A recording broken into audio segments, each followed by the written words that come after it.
Hoy día vamos a seguir lo que hemos empezado la semana pasada, el capítulo de Juan, el Evangelio de Juan, capítulo 5, 6 a 13. Yo empiezo del 6 de nuevo para ponernos en contexto. Sabemos que siempre tenemos que estar en el contexto de la palabra, no tomar versículos afuera de su contexto para entender realmente lo que el autor quiere decir. Les recuerdo que la semana pasada hemos visto todo este milagro en la piscina de Bethesda, a donde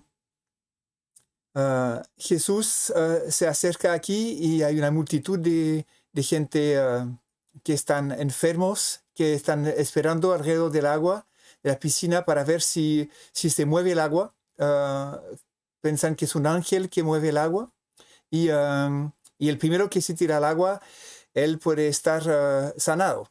Y aquí tenemos este caballero que está enfermo desde 38 años y que no puede moverse, que no puede ir por su propia capacidad. Es el versículo 6 explica eso, y aquí vamos al versículo 7.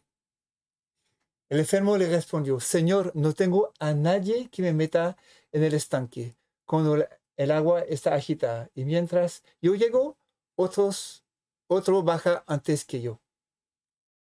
Aquí vemos la incapacidad de encontrar la solución solo. Él necesita ayuda. Recuerdo que la semana pasada hemos hablado de la salvación en relación con este pasaje, a donde la salvación es una decisión propia. Y aquí vemos que este caballero ni siquiera es capaz de entrar en el agua para ser sanado de manera propia. Tiene que tener ayuda.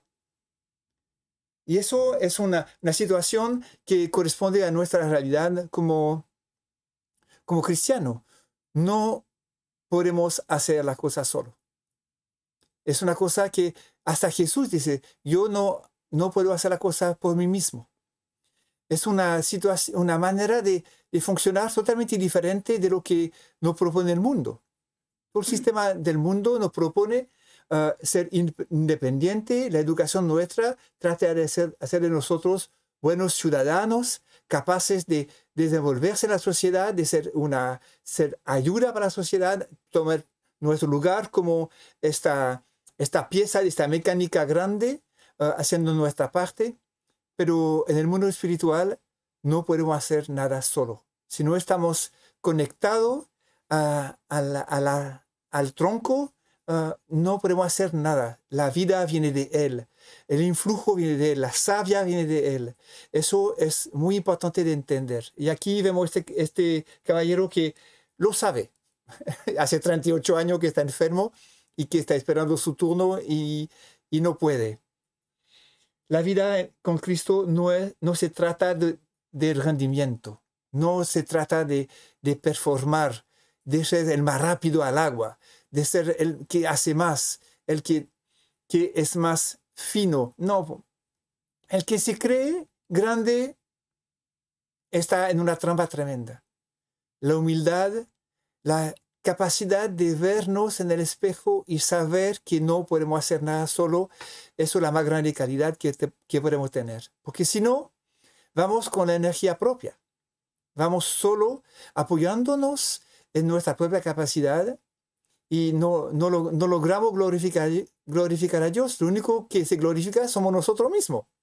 Y tenemos nuestra propia recompensa porque el mundo nos alaba, porque somos buenos. Hasta como pastores podemos tener muchos éxitos usando trucos, usando manera mundana de manipular a la gente con la música, con estos grandes gestos, con la capacidad de hablar. Y no es así. Les recuerdo que Moisés, por ejemplo, estaba tartamudo. Dios usa gente que no tienen en sí la capacidad. Eso sí, forma gente para que crezcan en el conocimiento de Él, para ser testigos fieles. Ya vemos gente como Pablo, por ejemplo, que sí había estudiado, sí era un hombre preparado, pero tuvo que ser quebrantado, que perder hasta su vista, tener ¿cómo se dice? Aguijón en su carne. ¿No? Sí. Eso es la palabra que usa en castellano, para que Dios se pueda glorificar en su debilidad y no en su fuerza. Es una constante en la vida cristiana. Cuando creo que puedo, ahí donde fracaso. Cuando sé que no puedo y voy a Cristo para tener la sabiduría, la capacidad, el pensamiento, el tema, la visión, ahí empiezo a ser eficaz en su mano. No cuando pienso que puedo. Aquí tengo algunas imágenes de Gustave Doré de sanaciones. Sanación de un cojo. Yo sé que le gustan a usted las imágenes, así que puse algunas imágenes para meternos en el tema. Sanación de un lunático por Jesús. Esas imágenes, cuando se ve el gesto de Jesús, se ve que son bien de otra visión, un mundo católico. Pero bueno, el artista Gustave Doré, esos son grabados, no son pinturas ni dibujos. Es grabado para reproducirse. Un artista tremendo, Gustave Doré. Aquí vemos la sanación de los enfermos por Jesús.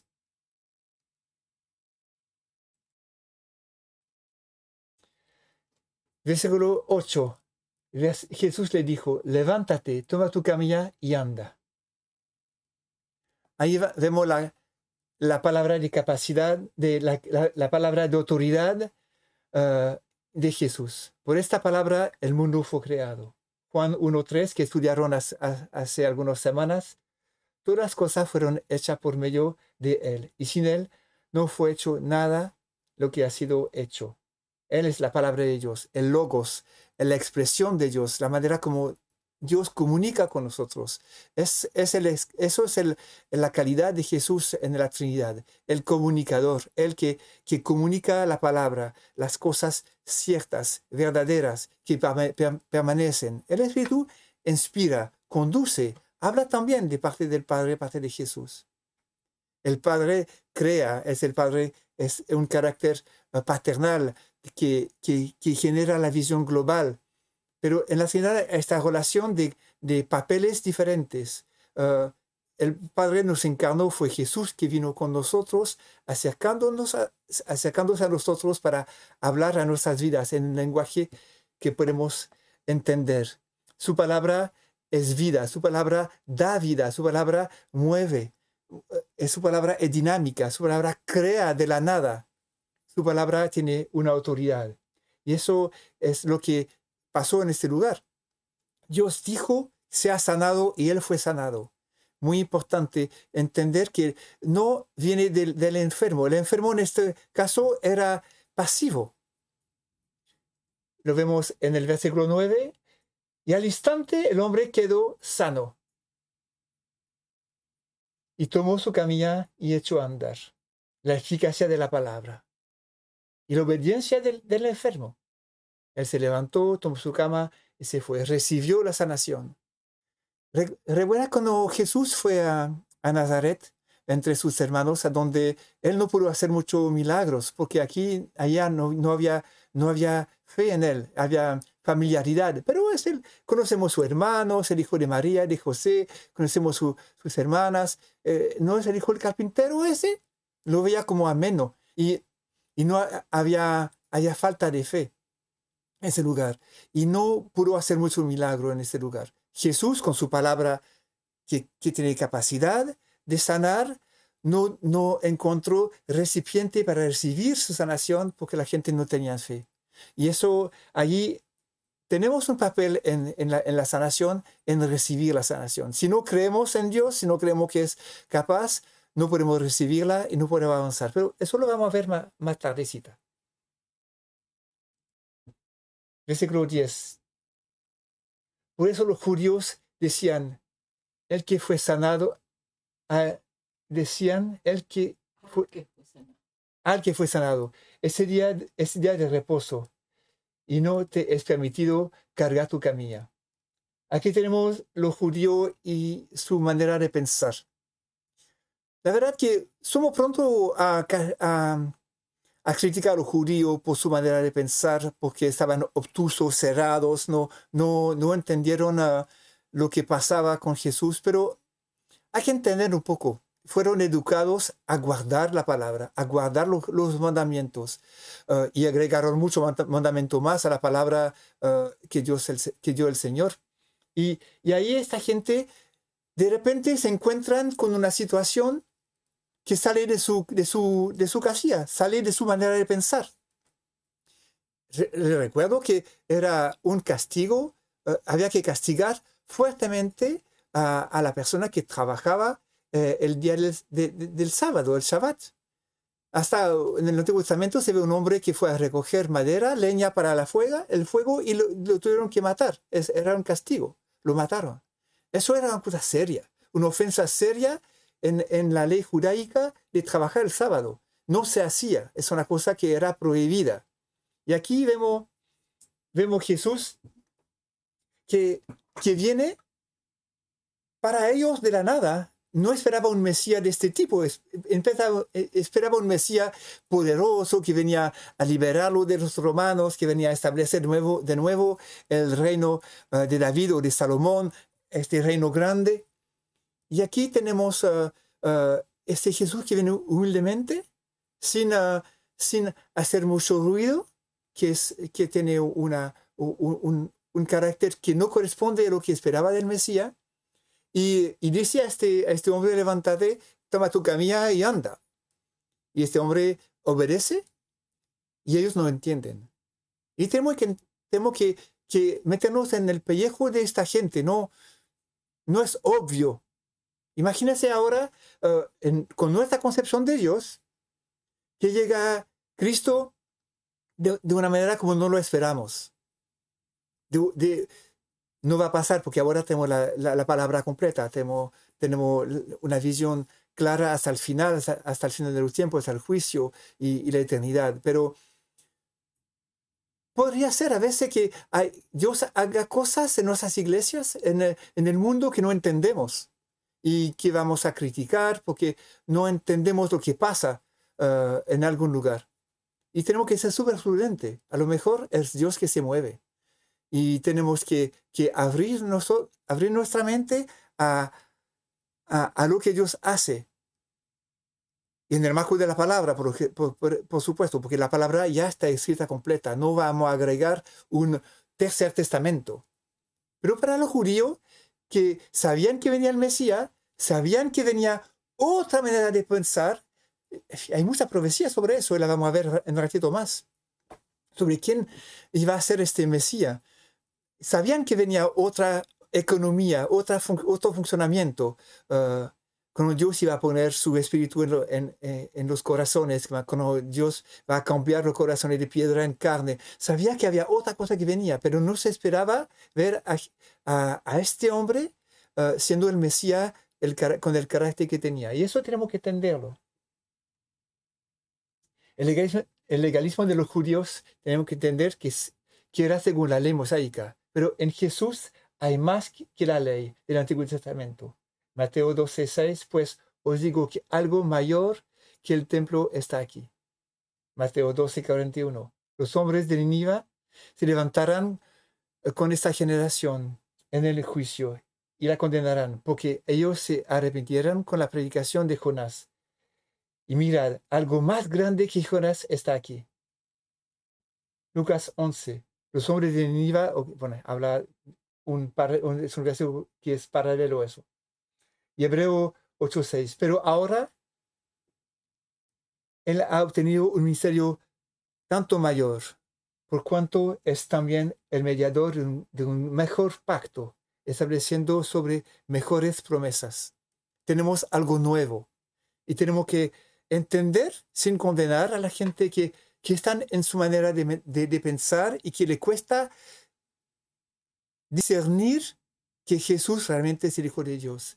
Y en nuestro siglo, donde hay tantas influencias raras, donde la gente tiene visión de Dios tan diferente de la realidad de quién es Cristo, que tenemos que aplicar esta regla de tratar de entender el otro, tratar de entender de dónde viene, cuál es su trasfondo. No es para adaptar nuestro evangelio a ellos, pero que ir hacia dónde están y traerlo de vuelta al evangelio. Tal como Jesús hizo con los dos discípulos de Emmaus, que después de la crucifixión se fueron hacia Emmaus caminando en su carro y ya estaba desanimado, no, ya no sabe. Y Jesús se acercó y les explicó de poco a poco en la palabra quién era Él, y cuando rompió el pan lo reconocieron. Y ahí vieron que había resucitado. Ellos estaban en una situación donde no entendían la resurrección. Y Jesús caminó con ellos alejándose de Jerusalén. Caminó en un sentido que no parecía lógico, porque se alejaba del lugar, pero los acompañó hasta que entendieron para devolverlos hacia la verdad. Y a veces tenemos que hacer este camino con la gente, tratar de entenderlos. Y es muy importante eso de no solamente estar cerrado en nuestro pensamiento, no vamos a cambiar nuestro pensamiento. Estamos firmes en el único fundamento que hay, que es Jesucristo. Jesucristo con su caminar en la tierra, su muerte en la cruz, sus 3 días en la tumba, su resurrección, su levantamiento y su regreso futuro y el juicio final. Estas cosas no cambian, tenemos que estar bien claro. Pero siendo claro, establecido en la verdad, podemos abrir nuestra oreja a lo que el otro piensa, sin temer. No vamos a caminar con ellos en sus locuras, no vamos a entrar en su manera de pensar. Nosotros nos quedamos firmes, pero tenemos que abrir nuestra mente y entender cómo funcionan. Ellos vienen de un mundo diferente.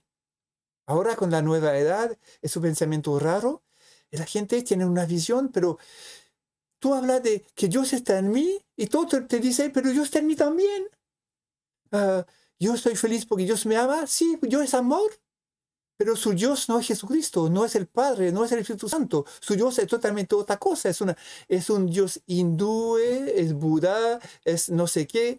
Un Dios sin forma real, sin un carácter establecido. Se hace un Dios a su propia imagen, a su propio deseo, y está feliz con eso. Y una vez que tiene este Dios moldeado por la imagen, lo tiran en un cajón y tiran la llave porque ya el tema de Dios ya está arreglado. Yo no necesito más preocuparme de eso. Y cuando tú vienes a hablar de Cristo, de su pecado, de la necesidad de arrepentimiento, tú estás hablando a gente que, pero Dios me ama tal como estoy. ¿Cómo eso? Que el pecado, no, pero Dios me entiende. Pero no es así. Dios entiende que están en el pecado, que están esclavos de su pecado, y Dios los entiende tan bien que dio su vida para ellos. Pero no entiende que siguen caminando en su pecado y que piensan que Dios los acepta tal como son, sin arrepentimiento, sin fe, sin una relación con Él establecida. Eso es una trama tremenda. Pero ¿cómo vamos a pescar a esta gente? Recuerdo esta imagen, a pescar. Somos pescadores de hombre. No están en el barco todavía. No piensen con nosotros. Tenemos que ir a buscarlos a donde están con nuestras redes y traerlos de vuelta así al barco a donde está Jesús. Y este exceso de ir a pescar necesita un alcance, un deseo de ir hacia el otro y de alcanzarlos. Y eso no es obvio. Por eso que quería poner esta realidad de los judíos que no entendían para nada a, a Jesús y a su manera de pensar, y condenaron el hombre que cargaba su camilla. Versículo 11. Pero él les respondió, el mismo que me sanó, me dijo, toma tu camilla y anda. Una respuesta lógica del enfermo, poniendo la acción de Dios sobre la ley. Él vio Dios moverse. Él vio más que la ley. Él vio más que Jonás, más que Salomón. Él vio una nueva manera de interactuar entre Dios y los hombres. Jesús caminando en la tierra, encarnado, cercano, viéndolo, hablando con él y que lo sanó, que es un milagro. Y fue uno de los primeros milagros. Hay que entender que lo que no captaron realmente quién era él. Pero él contesta de manera lógica. Yo vi lo que vi. Yo estoy caminando. Antes no caminaba, ahora camino. ¿Qué puedo decir yo? Aquí estoy. Aquí estoy. Él me dijo, toma tu camino, camina y anda.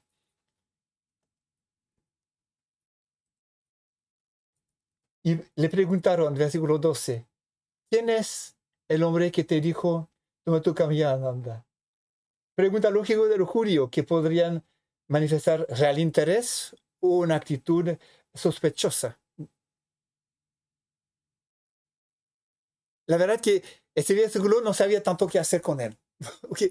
Pero bueno, toda la palabra está escrita para nuestra edificación, para reprender, enseñar.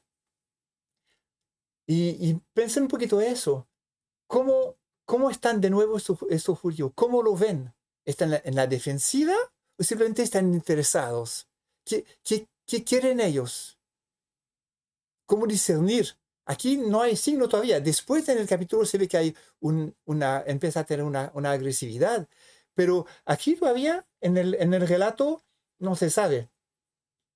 Y hay que prestar algunos de esos judíos que a lo mejor estaban realmente interesados, estaban tocados. Había una sanación manifestada, un hombre que era conocido, 38 años enfermo, ya se sabía. Y de repente ese hombre camina. ¿Quién es el hombre que te dijo, toma tu camino y anda? ¿Quién es él? A lo mejor tengo mi hermano que está enfermo también y podría venir a verlo. A lo mejor hay algo que se despierta aquí.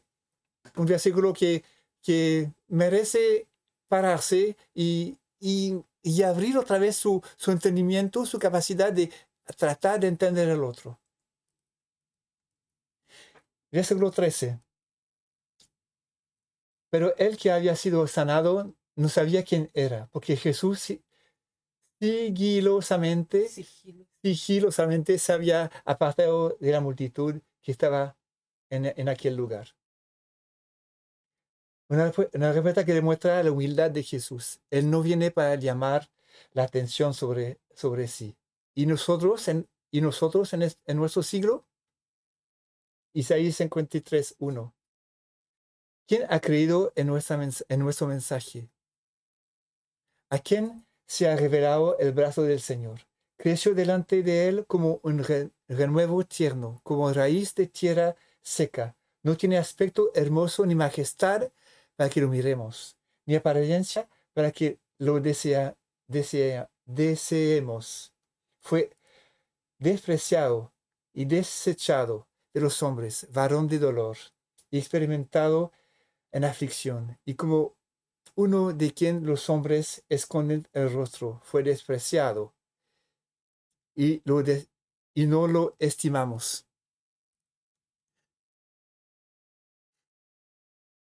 Es la realidad de Jesús. Él no vino a llamar la atención. Él no vino a llamar la atención. Él vino a hacer la obra de su Padre. Él vino a sanar a los enfermos. Tenía compasión de ellos. Tenía amor para ellos. Vino a manifestar las obras del Padre. En el Antiguo Testamento había una visión bien rara de lo que era enfermedad. La verdad es que la enfermedad había unas leyendas, una manera de pensar que no eran bíblicas, que se ve transparecer en la Biblia. Por ejemplo, en Juan 9, que van a estudiar en algunas semanas, donde los discípulos preguntan, Rabí, ¿quién pecó, este o su padre, para que naciera ciego? Y Jesús respondió, no es este que pecó, ni tampoco sus padres. Al contrario, fue para que las obras de Dios sean manifestadas. Y vemos eso también, este pensamiento raro en Jeremías 31:29. En aquellos días no dirán más, los padres comieron las uvas agrias y los dientes de los hijos sufren la dentera, sino que cada cual morirá por su propio pecado. Los dientes de todos los hombres que comen las aguas agrias sufrirán la dentera. Y aquí vienen días, dice Jehová, en que haré un nuevo pacto con la casa de Israel y con la casa de Judá. Y Ezequiel 18:2 dice claramente que este pensamiento no hay que decirlo, que no es el pensamiento de Dios. ¿Por qué usas vosotros este refrán acerca de la tierra de Israel? Los padres comieron las uvas agrias, los dientes de los hijos sufren dentera. Vivo yo, que nunca más habréis de pronunciar este refrán de Israel, dice el Señor Jehová.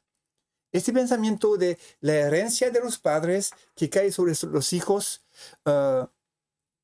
es que como que el pecado de los padres tiene consecuencias sobre la vida de los hijos.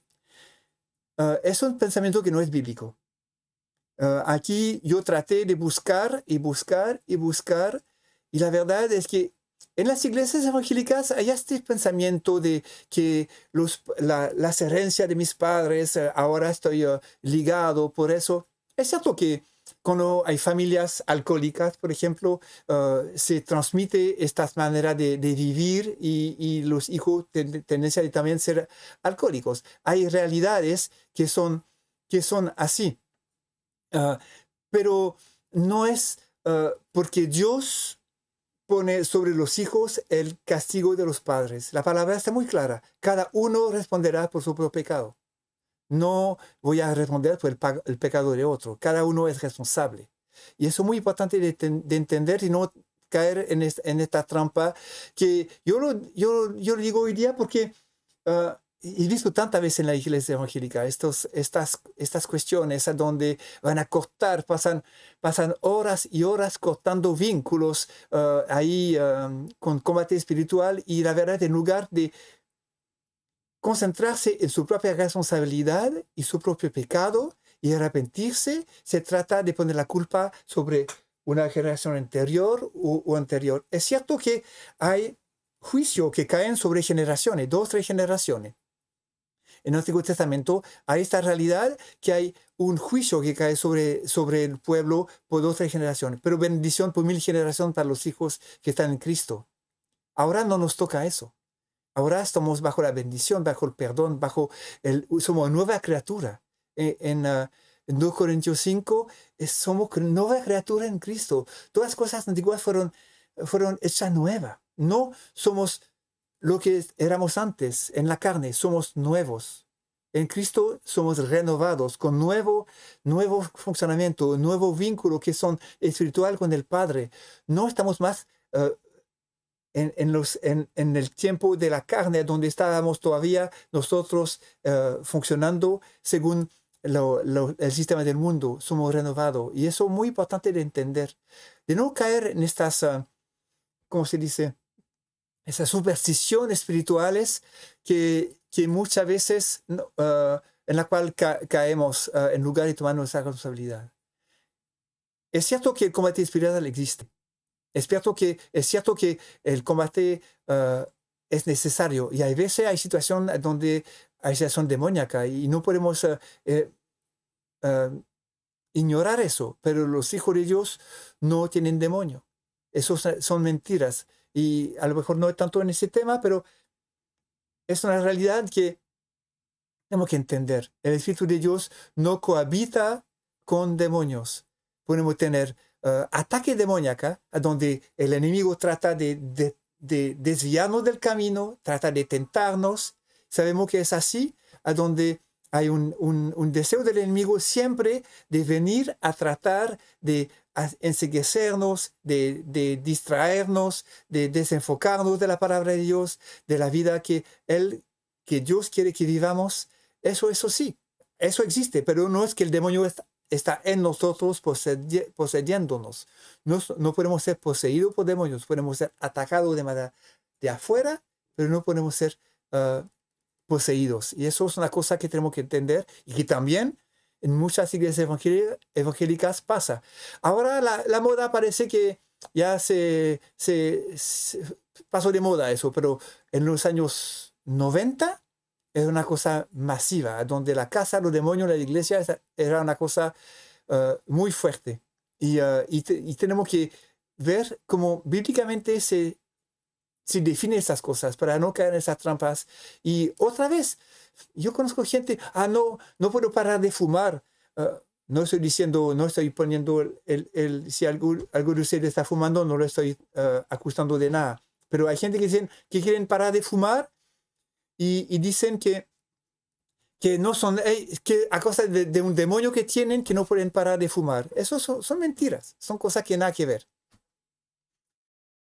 El sanamiento del Antiguo Testamento es muy, muy abundante, pero normalmente es Dios directamente que sana. Muy rara vez vimos hombres que sanan a otros en el Antiguo Testamento. Si anotan usted el versículo, puede anotar Salmo 30, 1 y 2, Salmo 41, versículo 3, Salmo 103, versículo 3, Salmo 107, versículo 20, Salmo 147, 3, Proverbio 3, de 7 a 8, o Proverbio 4, 22, o Jeremías 17, 44. Ahí tienen una serie de versículos que nos habla de cómo un hombre se mira hacia Dios y Dios lo sana. Encontré 3 casos de sanación a través de profetas. Y eso es algo que no es común. Realmente no es común. Y uno realmente es directamente con un profeta, con Eliseo, cuando Naamán viene hacia él porque tiene lepra, y él le envió en 2 Reyes 5:10, él envió diciendo: va y lávate en el Jordán 7 veces, y tu carne será restaurada, y quedarás limpio. Aquí Eliseo manda a Naamán a bañarse en el Jordán, y ahí se sana de su lepra. Aquí vemos una situación. Pero hay 2 situaciones que son bien especiales en 1 Reyes 17:21, y muy semejante a otra situación de 2 Reyes 4:34, a donde vemos una manera de sanar, a donde vemos una premisa de la obra de Cristo. Una vez es Elías y la otra vez es Eliseo. La primera vez es el hijo de la viuda de Sarepta que se murió. Entonces Elías se entendió 3 veces sobre el niño. Clamó al Señor y dijo: oh Señor, Dios mío, te ruego que el alma de este niño vuelva en él. Estaba muerto el niño. Y el Señor escuchó la voz de Elías, y el alma del niño volvió y revivió. Y Elías tomó el niño, le bajó de la cama alta a la casa y lo dio a su madre. Y Elías dijo: mira, tu hijo vive. Aquí vemos una resurrección. Y el segundo es con la tsunamita. Eliseo, un poquito más tarde, en 2 de Reyes 34, Eliseo le recuerda que era discípulo de Elías. 2 Reyes 4:34. Entonces subió y se acostó sobre el niño. También el niño estaba muerto. Y puso la boca sobre su boca, los ojos sobre sus ojos, las manos sobre sus manos. Y se tendió sobre él. Y la carne del niño entró en calor. Es muy, muy lindo este pasaje, porque como el de Elías, se ve que este profeta se acuesta sobre el niño. Dio su vida, se identifica con él, se extiende, se hace el muerto con el niño. Es como Jesús, una imagen de la tumba de Jesús, de la crucifixión y de la muerte de Jesús para darnos vida. Es como se identifica al muerto, se acuesta sobre él, toma la misma forma que él. Y Jesús tomó forma de hombre. y murió en la cruz y dio su vida por nosotros. Es una imagen muy linda.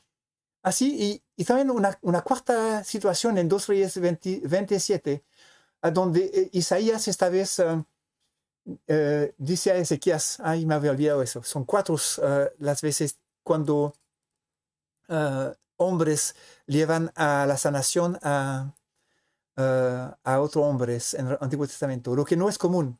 Entonces ella dijo, tomad una masa de higo, la tomaron y la pusieron sobre el úlcera y sanó.